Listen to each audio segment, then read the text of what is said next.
Ako po si Daryl, ang operator po ng Honda 30cm ng SP Divisoria. Nagamit po ito ng 7 araw na may total na 222 meters. Ito po yung printer head. Ang huling palit po nito is November. Ito naman po yung capping. Ang huling palit po nito is November. Head clean.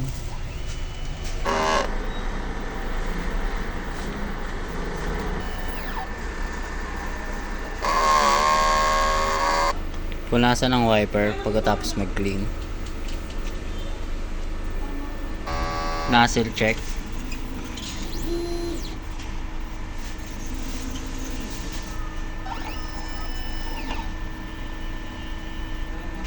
Ito po yung ink waste tank na dispose nung Sunday.